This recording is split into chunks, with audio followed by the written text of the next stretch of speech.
hello so ကျွန်တော်အခုဒီ video ထဲမှာရအခုရောဆိုကျောင်းတော်များလဲဇူလိုင်လရောက်ပြီဆိုတော့ကျောင်းတော်များလဲဟိုကျောင်းကနေ offer letter ရပါရvisa try နေလူတွေ try ချို့ဆိုလဲ visa ရပါရရဆိုတော့အဲ့လိုလူတွေအတွက်ကျွန်တော်မလာခင်တော့လည်းအဲ့လိုပြောတယ်မလားUniversal ဆန္ဒလက်မှတ်တက်မယ်ဆိုတော့ဒီဆန္ဒလက်မှတ်နေကောင်းမှ Universal မှာနေကောင်းမှာဘာလို့ဆိုတော့ transportation ကလည်းရန်ကြီးဟိုဖြစ်ရဟို45မိနစ်လောက်40သွားပြန်ဆိုရင်2နာရီပေါ့အဲ့လောက်ဆိုတာနဲ့ရရဆိုတော့အဲ့လိုဒီမှာနေကောင်းလေပေါ့အဲ့ဒါနောက်ပိုင်းလို့ဆုံးပြခန့်နေတဲ့လူတွေအတွက်ပေါ့ကျွန်တော်အခုဒီဆန္ဒလက်မှတ်နေနေကျွန်တော်တကယ်ချင်းနဲ့အဲ့လိုအားသာချက်အနေချက်လေးပေါ့အဲ့လိုပုံစံမျိုးပြောပြပေးမှာဖြစ်ပါတယ်ဆိုတော့ဟုတ်ပြီပထမဆုံးအနေနဲ့ဆိုလို့ရှိရင်နေအဲ့ဆန္ဒလက်နဲ့အခုနေလဲဆန္ဒလန်းကလာတာဆက်စားဆုံးနေဆန္ဒလက်မှနေရတယ်အခုဘယ်လောက်6လကျော်ရှိပြီဆိုတော့ဆန္ဒလက်မှနေရနဲ့အခု Universal မှာနေရ Universal နဲ့ဒီလိုမျိုးသိမလားဘယ်လိုကွာခြားလဲဘယ်လိုကွာလဲ lifestyle လူတွေဘယ်လိုဘာညာသိမလားဆိုတော့ဆန္ဒလက်မှကကြတော့သူက country side ပုံစံမျိုးပေါ့နော်အဲ့ကိုသွားတယ် Newcastle ကကြတော့လုံးဝလူတွေလည်းအရင်ရှုပ်ရှက်ခတ်ပြီးတော့မြို့ကြီးလိုမျိုးပဲဆိုတော့ကြည့်ရမယ်ဆိုရင်အဲ့လိုစိုင်နေပေါ့စိုင်နေကဆန္ဒလက်မှဆိုရင်4နာရီ5နာရီလောက်ဆိုမရှိရောဘာမှမရှိရောအဲ့လိုပိတ်ပြီးတစ်ဆိုင်နှစ်ဆိုင်လောက်ပဲအဲ့လို9နာရီလောက်ထိဖွင့်တာဆိုတော့ညဘက်ဆိုရင်လုံးဝ6ကပ်ပြီးတော့ဘာမှမရှိရောဒါပေမဲ့ Newcastle မှာကြတော့ဆိုင်နေရမိုးချုပ်တဲ့ကြီးဖွင့်နေအဲ့လိုမိုးချုပ်လာတဲ့ကြီး Newcastle ကကြတော့စီနေရောမယ်ငါတို့စီမှာဆိုရင်ကဘာမှမရှိရောညဘက်ဆိုရင်ဘားတွေပဲရှိရောဆိုတော့အဲ့လိုမျိုးရှိရပေါ့နော်လူတွေရောဘယ်လိုလဲအဲ့လိုသိမလားဘယ်လိုခေါ်မလဲ essence အဲ့လို essence ပဲ essence ကတော့လာအဲ့လောက်ကြီးမဟုတ်ဘူးအင်္ဂလိပ် essence အဲ့တော့အတူတူပါပဲဆန္ဒနဲ့ Newcastle ကလူတွေကတော့တိတ်တော့မကွာပါဘူးဟိုဖော်ရပါညာရောအဲ့လိုမျိုးနဲ့ငါတို့မြန်မာနိုင်ငံလိုဟာဆိုရန်ကုန်လိုမျိုးနဲ့ဒီသိမလားတခြားဟိုလိုARတိုင်းဘာညာပေါ့အဲ့လိုမျိုးဆိုအဲ့လိုမျိုးဝေးအဲ့လိုမျိုးဘယ်လိုခေါ်မလဲလူတွေရဲ့ဘာညာအဲ့လိုမျိုးလူတွေရဲ့ warmly welcome ဘယ်လောက်ဖြစ်လဲအဲ့လိုမျိုးဘာညာရောအဲ့လိုနေလဲခု Newcastle မှာလုံးနေဟာအဲ့တော့သိမလားဘယ်လိုသဘောရလဲနေအမြင်ပဲပြောပြဟာတဲ့ဘယ်လိုသဘောရလဲဆိုလူတွေကတော့အကုန်လုံးကတော့ငါမျက်စိထဲမှာတော့အတူတူပဲဒါပေမဲ့ဆန္ဒလက်မှာမြန်မာတွေအများကြီးပဲပုံများတယ်လို့ခံစားရတယ်ဆန္ဒလက်မှာမြန်မာ community ပို့ပြီးရှိရယ်မျိုးတဲကိုသွားလိုက်တာနဲ့မြန်မာတွေနဲ့ကအနည်းဆုံး9ယောက်လောက်ကတွေ့တယ်ဆန္ဒလက်မှာမြန်မာပုံများတယ်ဆိုတော့ဟုတ်ပြီအခုအခု Newcastle မှာလည်းအခုအလုပ်လုပ်တယ်အလုပ်လုပ်နေတာဆိုတော့အလုပ်ကိုင်ကဒီဆန္ဒလက်မှာနေတော့လာရမယ်ဟာနေဆန္ဒလက်ကနေပြီးတော့လာရမယ်အဲ့တော့ငါတို့ဆိုပုံမှန်ဆိုတာအလုပ်သွားမယ်ဆိုငါတို့ Newcastle မှာပဲနေတယ် Newcastle မှာပဲလို့ရဆိုတော့ဟိုမှာအိမ်ကနေပြီးတော့ဥမာငါတို့အလုပ်က4နာရီထားပါတော့4နာရီဆိုတော့ငါဆိုလို့ရှိရင်3နာရီ15လောက်တည်းဟိုက3နာရီ20လောက်ဆိုရင်ဘတ်စကားရှိတယ်အဲ့တော့3နာရီ15လောက်အိမ်ကထွက်ဘတ်စကားပြေးသွားပြီးဘတ်ဆို9မိနစ်လောက်စောထွက်လိုက်တာနဲ့ဟိုကအလုပ်ကိုရောက်ပါပြီဟာအဲ့ဒါတော့ဟုတ်နေတော့အဲ့လိုနေအဲ့လိုအလုပ်ကအခု Newcastle မှာဆန်နလန်းမှာနေရဆိုအဲ့လိုလာလို့ရှိရင်ဂျားထဲမှာအချိန်တည်မှာအချိန်ဘယ်လောက်ကြာလဲအသွားပြန်ဆိုဘယ်လောက်ကြာလဲညဘက်တွေပါတယ်ဒီ night shift ပြင်ဆင်လို့ရှိရင်ရထားတွေပါမှီလာအဲ့လိုမျိုးတွေပေါ့ဒါပေမဲ့အဲ့အလုပ်သွားရတာတော့အလုပ်ကငါ Newcastle မှာဆိုတော့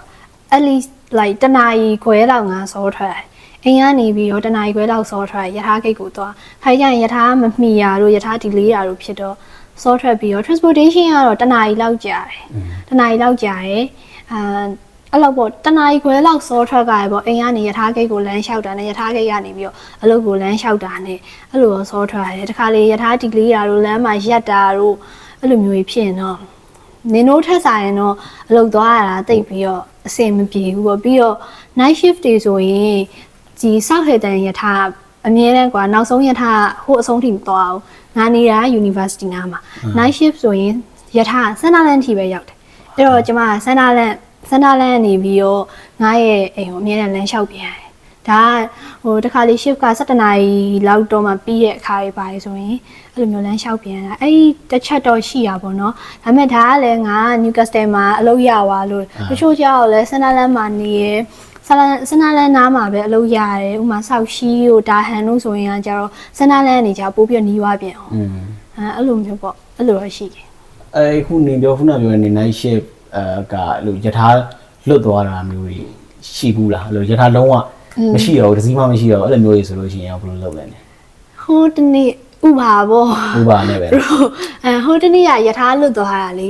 အဲ့တုန်းကဆိုရင်ရထားလည်းမရှိရဘူးဘတ်ကားလည်းမရှိရဘူးပြန်မှုအတွက်အဲ့တော့အဲ့ကနေအလုပ်ကနေမှဒီမြို့တဲကိုဘတ်ကားတစ်ခါစီးဘတ်ကားကနေမှနောက်ထပ်ရထားတနာရီလောက်မှရောက်မယ်ဆိုတော့အဲ့တော့မှပြန်ဆောက်ပြီးနောက်ထပ်ရထားပြန်စီးအဲ့လိုမျိုးတော့ရှိရပေါ့ခါကြလို့ရှိရင်အနေရထားဒလေးတာတော့ဖြစ်တယ်လေဒီမှာနေရတယ်အဲ့လိုမျိုးဆိုတော့အဲ့လိုနေအလုပ်တွေပါနောက်ကျသွားတဲ့ဟာမျိုးတွေကြုံဘူးလားကြုံဘူးတယ်အဲ့လိုမျိုးဆိုတော့ 20 minutes လောက်နောက်ကျဘူးလေရထားကအဲ့လမ်းမှာရက်နေရခဏရက်နေရောရထားနောက်ကျသွားအဲ့ဒါတော့အလုပ်ဒီလိုပဲမန်နေဂျာကိုပြောရတာပေါ့ရထားနောက်ကျမန်နေဂျာဘယ်လိုလဲအဲ့လိုမန်နေဂျာအဲ့လိုဟာတင်မလားသူရဲ့ response friendly ဖြစ်လာသူရဲ့ response ကိုသိချင်တာဘယ်လိုမျိုး response ပြန်လဲအဲ့ဒီနောက်ကျသွားတဲ့နေရာတော့အဲ့လိုဘာမှတော့မပြောဘူးဒါပေမဲ့တစ်ခါတလေကြာရင်တော့နည်းနည်းပြောခင်ရတာပေါ့ဒါပေမဲ့ကိုကသူ့ကိုစောပြီးတော့ inform လုပ်ထားမယ်ဆိုရင်တော့သူတို့လည်းဘာမှမပြောဘူးသူတို့လည်းဒီယထာဟောင်းနားလေကွာငါ manager အဲ့တော့ဘာမှမသိပြောမခင်ရထားပါတော့အခုနေရာဆန္ဒလမ်းမှာအချို့လှုပ်ရှင်နေဆိုရှိရတယ်ဟာချို့လှုပ်ရှင်နေဆိုမှ Newcastle ကအဆိုင်ဆိုရင် Newcastle နားမှာပဲနေတဲ့လူတွေကိုပုံပြီးခန့်ကျင်ကြတယ်ဒီမှာဆန္ဒလမ်းဆိုရင်လည်းဆန္ဒလမ်းဝေးရပါညာပေါ့အဲ့လိုမျိုးအနေလှုပ်ချောက်တုံးရောနေဆန္ဒလမ်းမှာနေလိုက်လို့အဲ့လိုသိရမလားဘယ်လိုမျိုးအခက်အခဲတချို့ဘာညာလေးပါနေမှာလို့အမောအလောက်ကငါကရှောက်ထားတာတွေကအများကြီးကိုတချို့ဒီ Newcastle ကအလုပ်တွေဆိုရင်ကွာဘယ်လိုပြောမလဲ restaurant မရဘူးဘာလို့လဲဆိုတော့ငါရဲ့ location က Sunderland ဖြစ်နေလို့သူတို့ကဝင်းရင်မခေါ်ချင်ကြအောင်ပြီးတော့တချို့ interview တွေသွားတော့ဆိုရင်သူတို့ကမေးရနင်ပမာနေရလဲနင် transportation ကိုဘယ်လိုလာတာလဲဘာနဲ့လာလဲဘယ်နှစ်နာရီကြာလဲဘာလို့သူတို့ကဝင်းရင်မခေါ်ချင်လို့ကွာအဲ့တော့မေးတော့အမေဒီအလောက်ကကြတော့အဆင်ပြေပါတယ်ဒီလောက်ကကြဘာမှမပြောဘာလို့ဆိုင်ခွဲတွေကလည်းအများကြီးရှိရဆိုတော့အဲ့လိုဘာမှမပြောအမေတချို့တော့အလုပ်ရှင်တွေကကြတော့အဲ့လို Newcastle ဆိုရင် Newcastle ပဲခန့်ကျင်တယ် Sunderland ဆိုရင် Sunderland ပဲခန့်ကျင်တယ်အဲ့လိုမျိုးတော့ငါတို့လည်းမေးခံရတာပဲအဲ့လိုမျိုးရှိဆိုတော့ transportation ကတနေ့ကိုဥမာငါတို့ဆိုလို့ရှိရင်တိတ်ပြီးမသွားဘူးကွာသွားငါ bus ကားစီက N21 ဆိုရင်ငါတို့တယောက်တစ်ချောင်းတစ်ပေါင်ပဲကျောင်းတစ်ပေါင်ပဲဆိုတော့သွားပြန်ဆိုတနေ့မှာအလုပ်သွားရင်2ပေါင်ပေါ့နေအခုအဲ့လိုဟိုဟာဆန္ဒနဲ့အသွားပြန်လို့အနေလို့ဆိုတစ်ပတ်ကို average ဘယ်လောက်ရှိပြရလဲ3 days အဲ့လောက်ဆိုထားပါတော့အဲ့လောက်ဆိုလို့ရှိရင်လည်းဘယ်လိုလဲအဲ့လို transportation ဘယ်လောက်ကုန်လဲ transportation ကတော့ငါ pocket နဲ့ပဲတော့ pocket နဲ့ပဲဆိုတော့2ပေါင်ပဲရထားကတော့2ဆင့်စီရတယ်ဒါပေမဲ့2ပေါင်ပဲပြီးတော့ဟို bus ကားတွေပြောင်းစီရတယ် bus ကားတော့ပြောင်းမစီရတော့ဟောရထားနဲ့ရထားတစ်စင်နေမယ်ရထားတစ်စင်နဲ့ဟိုကနေကပါလမ်းပြန်လျှောက်လိုက်တာလားရထားဟောဆိုင်အထိအရင်မဝေးကွာလို့7မိနစ်လောက်လမ်းလျှောက်အလုပ်ကိုရောက်တယ်ဆိုတော့ရထားနဲ့ပဲအဲ့လို2ပေါင်နဲ့2ပေါင်ပဲပေါ့နေတယ်ဆိုတော့ဟုတ်ပြီအဲ့လိုဆန္ဒလမ်းမှာခုနေရဆိုတော့အိမ်ပါညာငါနေလဲခုငါတို့ရောက်ပြီလားနေခုနီးကဆေးကအိမ်ကြီးနည်းနည်းတွေ့တယ်ပြီးတော့လို့ဈေးနဲ့ဘယ်လိုခေါ်မလဲနေဘယ်လိုမျိုး run ခဲ့လဲပါညာသိရမလားငါတို့လို့ရှိရင် uniform ကနေပြီးတော့ run ခဲ့တာအဲ့တော့နေအိမ်ဆိုရင်တော့ဆန္ဒလာတော့ Newcastle ဆက်အိမ်စီးတွေကပူပြီးတော့တက်တာတယ်လို့ထင်တယ်ပေါ့နော်တကယ်လဲတက်တာတယ်ပြီးတော့အိမ်ရှာတော့ကကြတော့ဆန္ဒလာနဲ့ Newcastle နှစ်ခုရွေးရပါမလားခင်ကအဲ့လိုရွေးရဲ့ချိန်မှာအဲ့မဲ့ကျောင်းကိုကိုကအဓိကလာတက်တာဆိုတော့ကျောင်းကိုအဓိကငါဦးစားပေးလိုက်တာအဲ့ကြောင့်ငါဆန္ဒလာမှနေရအဲ့တော့အလုပ်ကကြတော့လေရောက်ချင်းကလည်းအလုပ်ကလည်းမရဘူး2လ3လလောက်လား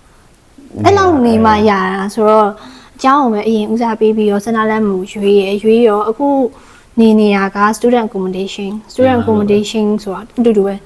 student accommodation ဆိုတော့အကြောင်းကိုသွားတာလဲနီးရ city campus နဲ့ဆိုရင်9မိနစ်လောက်လမ်းလျှောက်ရင်ရောက်တယ်စိန့်ပီတာနဲ့ဆိုလဲ city campus ကနေပြီးတော့free ferry လေးစီးသွားလိုက်ရင်ရတယ်ပေါ့နော်ဆိုတော့အဲ့တော့စန္ဒလမ်းမှာပဲနေရပြီးတော့ around 135 per week ဆိုတော့တစ်ပတ်ကို around 950 per month နော်တစ်လကို950 per month student accommodation နဲ့နေဆိုတော့ Newcastle မှာဆိုအဲ့ဈေးနဲ့မရအောင်လေ Newcastle မှာတော့ဒါပေမဲ့နေခုပေးနေတဲ့ student accommodation 130ကျော်ပါဒါပေမဲ့ဟိုတခြားဟာတွေဟိုနင်းလဲအခု share kitchen ပဲနော်ငါတို့ဟိုဒီခုစိတ်ငြိမ် point မှာဆိုလို့ရှိရင်တော့မှနေအဲ့ share kitchen အဆူတွေမှာ140လောက်နဲ့yes ဒါပေမဲ့ငါတို့လောက်တဲ့ချိန်တော့အဲ့ဒါကြီးကောင်ကမရတော့ဘူးငါတို့ဖြစ်သွားတယ်ငါတို့လာတဲ့ intake ကလည်းကျွန်တော်က intake ကဂျာကုလိုကန်လန် intake ကြီးอ่ะစက်တင်ဘာလာတဲ့လူတွေဆိုရင်တော့သူက option တွေ option တွေအများကြီးရှိတယ်ပြီးတော့ငါတို့ကအရန်လဲ ဟိုအချိန်က run တဲ့အချိန်ကကတ်သွားတူတူပဲကတ်သွားဆိုတော့အဲ့မှာအိမ်တွေကကြည့်ရဲ့အချိန်မှာစိုးအောက်တာတွေကများပြီးတော့ဒီလိုပဲရတဲ့အိမ်ကိုယူလိုက်တာပေါ့နော်နေခုနပြောသလိုပဲဟိုမလာခင်မှာနေစဉ်းစားခဲ့တယ်ဆန္ဒလာမှာနေကောင်းနေကဆက်မှာနေကောင်းမလားဆိုပြီးတော့စဉ်းစားခဲ့တော့ဘလို့အချက်တွေနေခုနကြောင်းမယ်ဆန္ဒလက်မှာနေဖြစ်သွားတာကွာဘယ်လိုမျို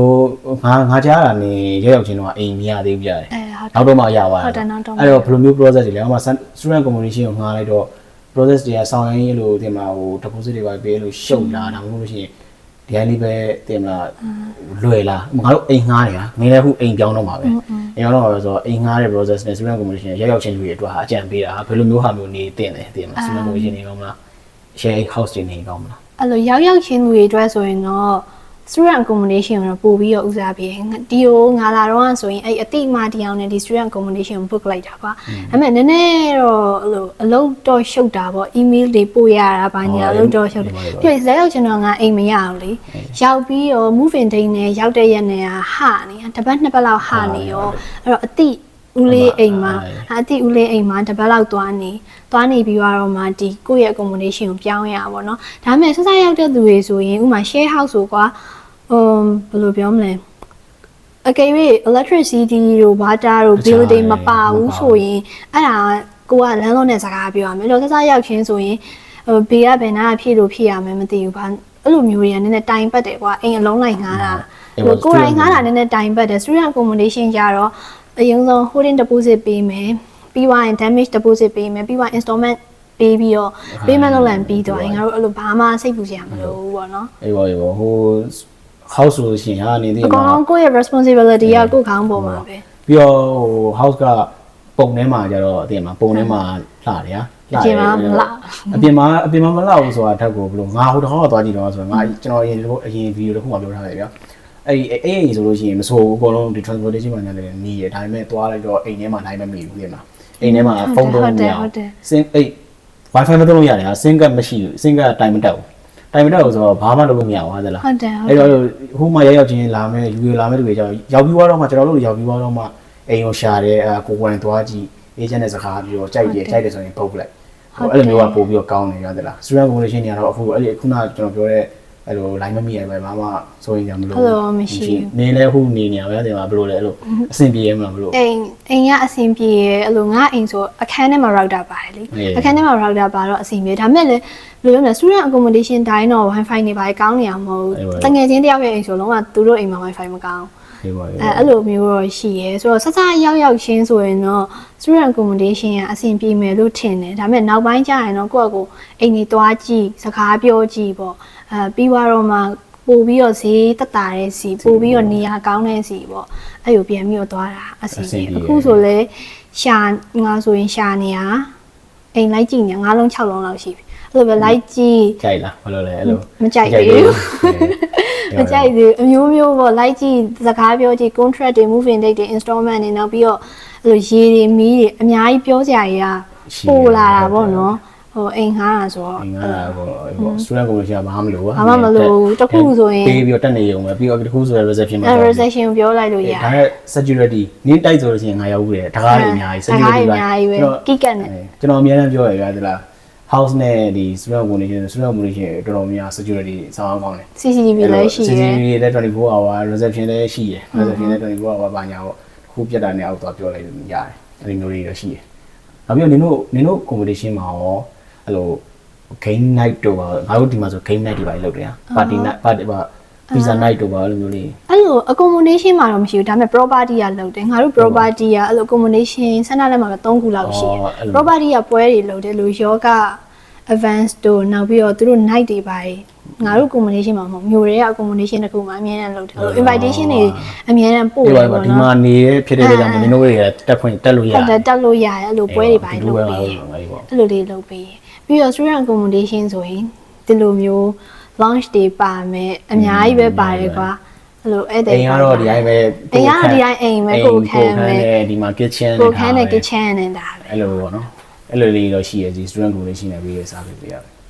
ကဲဆိုတော့အဲ့ဒါကြီးလည်းတည်ပွားကြီးဆိုတော့ဟိုပါပေါ့စားတော့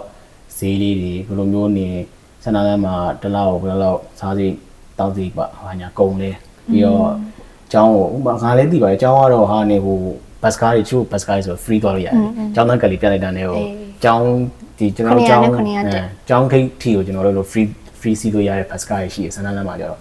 စန္ဒလမ်းမှာနေရင်တော့ transportation ကတော့အဲ့လောက်ထိပေါ့အောင်ဖြစ်ပတ်စံမကုန်ဘူးပေါ့နော်ထားပါတော့ကျောင်းသွားဖို့အတွက်ပေါ့အလုပ်အတွက်ဒီဘက်လာရင်တော့လေသူပြောသလိုဆိုရင်ဒီသူ့အလုပ်က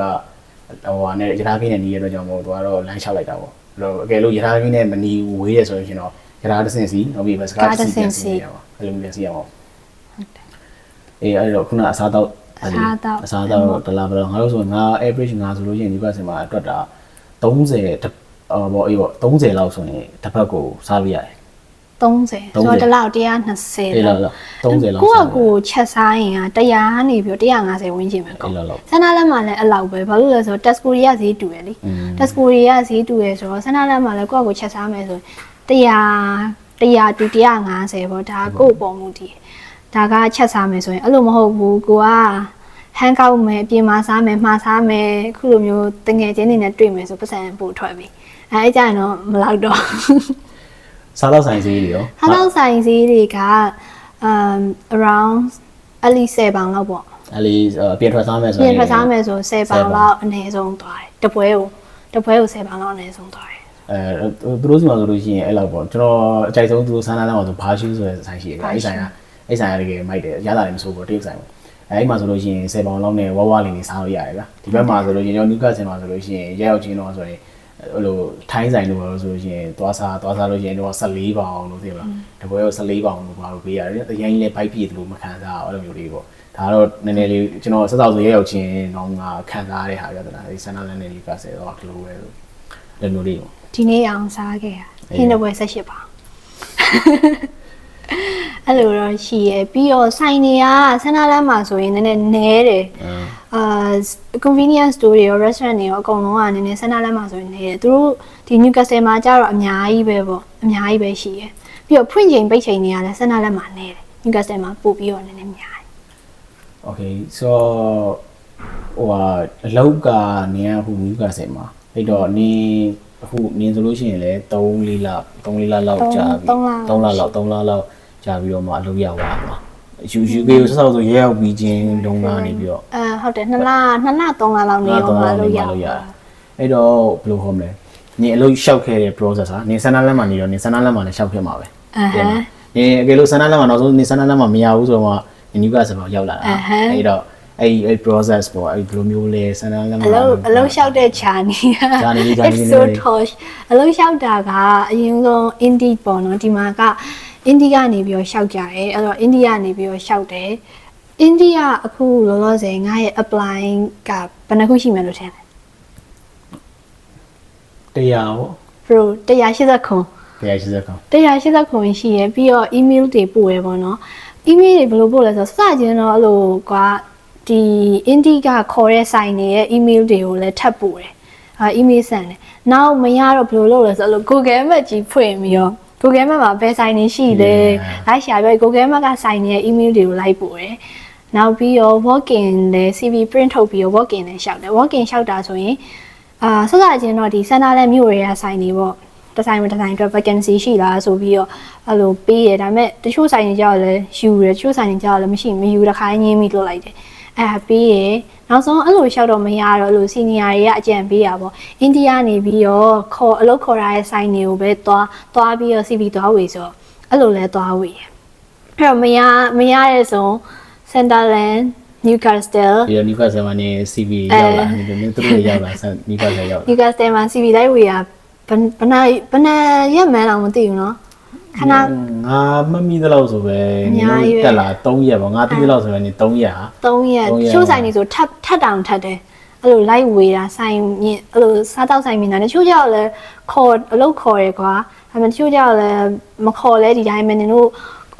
လိုရင်ငါ့ကိုခေါ်ပေးပါပေါ့အဲ့လိုမျိုးပြောပြီးတော့ဝင်ခဲ့နောက်ဆုံးဘယ်အောင်ရောက်သွားလဲဆိုတော့ကျမအလုပ်ကဒါဟန်ထိပါရောက်သွားတယ်ဒါဟန်ဆိုတာကျွန်တော်တို့အဲ့ဆန္ဒလန်းအကျော်ပေါ့ဟိုဘက်နာဟိုနည်းနည်းဆက်သွားတော့ကျွန်တော် Harry Potter အကြောင်းရှိရမျိုး Harry Potter ဟိုရှိရမျိုးအဲ့ဒါဆိုဘယ်လောက်စီရပါစကားက15မိနစ်15 No bro ဒါဟန်ကဆန္ဒလန်းနေလေအဲ့တော့လည်းဆိုတနားရီလောက်စောထွက်တနားရီလောက်စောထွက်နိုင်ခွက်လောက်မဟုတ်ဘတ်စကားစီရတာလောက်မကြောက် ကြာတယ်နိုင်ဝက်တနိုင်လောက်ကြာတယ်အဲ့လောက်ကြာ အဲ့လောက်သွားတယ်အဲ့ time ဆိုတာအဲ့မျိုးတက်အသေးပေါ့ မျိုးအဲ့နောက်တစ်မျိုးသွားပြီးတော့လုပ်ရတယ်အဲ့လိုလျှောက်တဲ့ဂျာနီအဲ့လိုရှောင်းရင်းနဲ့မှအခုအလုပ်ကဘယ်လိုရပါလဲအခုအလုပ်ကအဲ့လိုဂျီမေးပို့ရင်းနဲ့ရပါတာဂျီမေးပို့ရင်းနဲ့ရဂျီမေးကနေပြီးတော့ CV မဟုတ်အိန္ဒိယမဟုတ်ခေါ်နေလည်းမသိဘူးဂျီမေးကနေပြီးတော့ဒီ CV ပို့တယ် CV ပို့တယ်ပြီးတော့ဟုတ်တယ်အဲ့ကနေမှရသွားတာโอเคဆိုခုနကတော့အဲ့ဒီအလုပ်တယ်ဟာဒီမှာအလုပ်ကအဲ့လို180ကျော်လို့ရှောက်ပြီးတော့လုပ်တယ်လုပ်တော့အကြားထဲမှာနေတွေးခဲ့ရတဲ့အလုပ်ရဲ့ experience လေးတွေအဲ့မှာအလုပ်ရှင်ကဘယ်လိုမျိုးလေးတွေလဲเนาะအဲ့လိုမျိုးလေးပေါ့ဒီအိုင်းလေးဘာညာရောဘယ်လိုရှိလဲဘယ်လိုအလုပ်ကအခုအလုပ်က owner က Pakistan ဆိုတော့အလုပ်ရှင်ကတော့ပြောရမယ်ဆိုဒီအလုပ်ကတကယ်မစိုးပါဘူးပေါ့နော်မစိုးပါဘူးပေါ့အရင်လုပ်တဲ့ဆိုင်အရင်လုပ်ကတော့ထားလိုက်ပါတော့တိတ်မကောင်းပေါ့နော် is kind of toxic ဆိုတော့ဒီလောက်ကကြတော့မစိုး working environment က toxic မဖြစ်ဘူးအလောက်ကလူတွေကလည်းနည်းနည်းမစိုးပါဘူးပေါ့အမောပေါ့ဒီလိုပါပဲဒီလိုလေးပါပဲပေါ့ဆိုတော်များလေးဆုံးလောက်ပြီပေါ့နော်ကျွန်တော်မိဘဆယ်မှာနေရမှာဆန္ဒလမ်းမှာနေရမှာဆိုတာတော့ကျွန်တော်တို့ကဒါမဲ့တခုကကြတော့ campus life ကကြတော့ပွဲတွေဘာတွေလုပ်ပြီးဆိုရင်ကျောင်းမှာပွဲတွေဘာတွေလုပ်ပြီးဆိုရင်ငါတို့ကြောက်နီးရယ်ကွာနီးတော့ဥမာမနက်မလုံးမအောင်ညမသိလေထသွားလိုက်လို့ရတယ်အဲ့လိုရှင်းလို့ကြောက်လို့ထသွားလိုက်လို့ရတယ်ပြီးရင်သူတို့ကြတော့မနက်စောကြီးဆိုမနိုးတာနဲ့အဲ့လိုမျိုးရှိရယ်ပြီးတော့သူတို့တစ်ခါလာရင်2ပေါင်3ပေါင်ပေါ့နော်အဲ့လိုကုန်နေဆိုတော့ကျွန်တော်အဲ့ဒါတော့ဟုတ်တယ်ကျွန်တော်တို့ Newcastle မှာနေတာအားနေချက်ဘယ်လိုပြောရမလားအဲ့လို school activity ချိုးထားကြရင်တည်မလားပွဲလေးလုပ်တယ်ကျောင်းမှာပွဲလေးလုပ်တယ်တခါတော့တော့နင်တို့ဖုန်းကျောင်းမှာဖုန်းစမ်းနားမှာဖုန်းကျောင်းရှိတယ်မြန်မာဖုန်းကျောင်းရှိတယ်အဲ့လိုမျိုးဖုန်းကျောင်းမှာဆိုလို့ရှိရင်လည်းမြန်မာတွေစုပြီးတော့ပွဲလေးပါလေးလုပ်ကြတာမျိုးရှိတယ်အဲ့လိုဆိုကျွန်တော် Newcastle ကလူတွေကတဝူးကြိုက်သွားတာဗျာဒီမှာအဲ့တော့တခါကျရင်ကျွန်တော်မသွားပြတော့ပြင်းလာလည်းပါတယ်တခါကျရင်လို့မသွားပြတော့ဒါပေမဲ့ကျောင်းပွဲလေးတွေတော့တချို့ပွဲတကယ်ပွဲကြီးလေးတွေတော့ကျွန်တော်တို့လက်တက်ဖြစ်ပါတယ်အဲ့လိုမျိုးရှိရယ်ပြီးတော့အရင်ကဆိုကျွန်တော်ကျောင်းရှိတော့ဆိုလို့ရှိရင်ကျောင်းကတနင်္လာနေ့ဆိုရင်မနက်9:00 နာရီအချိန်ရှိရယ်မနက်9:00 နာရီအချိန်ဆိုတော့ကျွန်တော်တို့ဆိုလို့ရှိရင်ဒီကနေပြီးတော့9:00 နာရီလောက်လေးထားရတာပေါ့ထားပြီးတော့ရထားပြေးသွားနောက်ပြီးတော့အဲ့ဖြစ်ချင်တော့အဲ့တနင်္လာနေ့မှာပါတယ်အဲ့ database ဆိုတဲ့အချိန်ကဆရာလို့လုံးဝနောက်ကြတာနဲ့ပြောခံရတာဗျာဒီလားအဲ့တော့လုံးဝမနောက်ကြအောင်ထိုးရတာပေါ့နော်အဲ့လိုဒီအဲ့ဒါလေးကတော့ကျွန်တော်တို့က Newcastle မှာနေရတယ်သူတို့ကြောက်ကိစ္စမရှိဘူးဗျာသူတို့က9:00 နာရီဆိုလဲသူတို့ပြောဆို8:00 နာရီပဲလောက်ထွက်လိုက်တာထားပြီးတော့ရောက်သွားပြီဗျာဒီလားစောကြီးလည်းထားတယ်ကျွန်တော်စောကြီးလည်းထားစီအောင်လို့ခုနေ့ကလည်းဘာဆိုတင်ငန်းကတ်တယ်မလာလိုက်ရအောင်အဲ့လိုမျိုးလေးပေါ့ဟိုစန္ဒလက်မှာတော့ပြောရင်ဟိုမလဲမြန်မာ community များတယ်ဗျာမြန်မာ community ကြီးတော့ပွဲတစ်ခုတည်ရဆိုရှိရဆိုလို့ရှိရင်တယောက်အဲ့လိုတယောက်စကားတယောက်ကြားပြီးတော့သူ့ဘာသူပွဲလေးအဲ့လိုမျိုးဖြစ်ကြတယ်ဗျာတလားမြန်မာပုံမရှိဒီဘက်ကျတော့ကျွန်တော်တို့ကနည်းနည်းတီးတဲ့ပုံမျိုးဖြစ်သွားတာပေါ့နော်ဖြစ်သွားပြီးတော့အဲ့လိုဘယ်လိုပွဲတွေဘာတော့မသွားပြစ်တော့ဘူးပေါ့ပွဲတွေဘာမသွားပြစ်တော့ဘူးကိုယ်လုံးနဲ့ကိုယ်ပဲပေါ့အဲ့လိုမျိုးပေါ့ဒါပေမဲ့လည်းနင်းနောက်ပိုင်းကတော့ဟာဒီသိမလားငါဆိုလို့ရှိရင်အခုဆိုရင်အခု full time ကျွန်တော်ဆိုကြောင်းပိတ်နေရဆို full time ဒီဘက်ဆိုရင်9ရက်ရဆိုတော့တနေ့ကိုပဲ8နာရီ9နာရီ shift တွေဆိုတော့ဗျာအဲ့တော့ကိုယ်လုံးနဲ့ကိုယ်ပဲဖြစ်သွားတာဗျာတဲ့လားနောက်ပိုင်းဆိုဒီလိုပါပွဲတွေကတော့အလုံးရပါရဲ့နော်အဲ့ဒီဘက်ကတိတ်ပြီးတော့မလှည့်ပြတော့မအားတော့တာနားရက်ဆိုပြင်မန်းတော့နားကျင်တာအိတ်ချင်တာဘယ်မှမသွားကျင်တော့ဘူးအဲ့ဒီလိုပွဲတွေသွားဖို့ပြောနေရွာတယ်လားကျွန်တော်တို့ရင်ကတငယ်ချင်းတွေဆိုပြီးတော့ဒီခန်းလေးထဲမှာဆိုလို့ရက်လေးပါလေးတောက်ပေါ့အဲ့လိုမျိုးကျွန်မမပါအဲ့လိုထားအဲ့လိုမျိုးသူကတော့ဒါဆန္ဒလန့်အောင်နော်ဆန္ဒလန့်ဆိုတော့အဲ့လိုရုံကြီးကဆရာလူတွေတော့မှ6ရောက်လောက်ဖွဲ့ပြီးတော့စကားတွေပါညာပြောနေတဲ့လူတွေတော့မှအခုဆိုရင်တဖြည်းဖြည်းနဲ့ဒီမှာမလုပ်ပြကြတော့ဘူးဗျာတလားအဲ့လိုအကောလုံးအားတဲ့အချိန်တရက်သက်ကိုစုပြီးတော့ပဲဟိုတွေးရတဲ့ဟာမျိုးဖြစ်သွားတာပေါ့အဲ့လိုမျိုးလေးရရှိတော့အဲ့လိုရှိပါတယ်အဲ့ပါပေါ့ဒါတော့အသက်ကြီးအားနေချက်တွေပေါ့နော်ဒီကျောင်းဘက်ကိုဦးစားပေးခြင်းနေဆိုရင်တော့ဒါကတော့ကျောင်းပေါ့နော်ကျောင်းဆန္ဒလန်းကတော့ဟိုအရင်စောလေးမထကြဘူးကျွန်တော်တကယ်ကြီးတယောက်ရှိတယ်သူကဆိုရင်မိဘဆယ်မှာလည်းနေခြင်းတယ်ဆန္ဒလန်းကိုလည်းစောကြီးကျောင်းမသွားခြင်းဘူးအဲ့လိုမျိုးဖြစ်နေတာပေါ့နော်အဲ့လိုမျိုးဆိုရင်တော့ဒါကတော့တခုမဟုတ်တခုကတော့သိရမလားမိဘဆယ်မှာနေတော့ဒီအာသာကြအားနေချက်တွေရှိတယ်သူ့ဟာနဲ့သူတော့ဒီအာသာကြအားနေချက်တွေရှိရပေါ့နော်ဒီအလုပ်ဘက်ကျွန်တော်တို့ကတော့လာတော့ပြောရင်ဒီမိဘဆယ်ဘယ်လိုဖြစ်သွားလဲဆိုတော့အဲ့ အိမ်ရှာတဲ့အမပေါ့ကျွန်တော်ယူနီဟုံးကပေါ့ယူနီဟုံးနဲ့အဲ့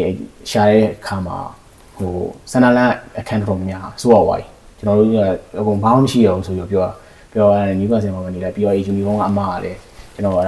Newcastle ကအလောက်ကန်ခွင့်နဲ့ပို့ပေါ်တယ်ပေါ့နော်ဒီ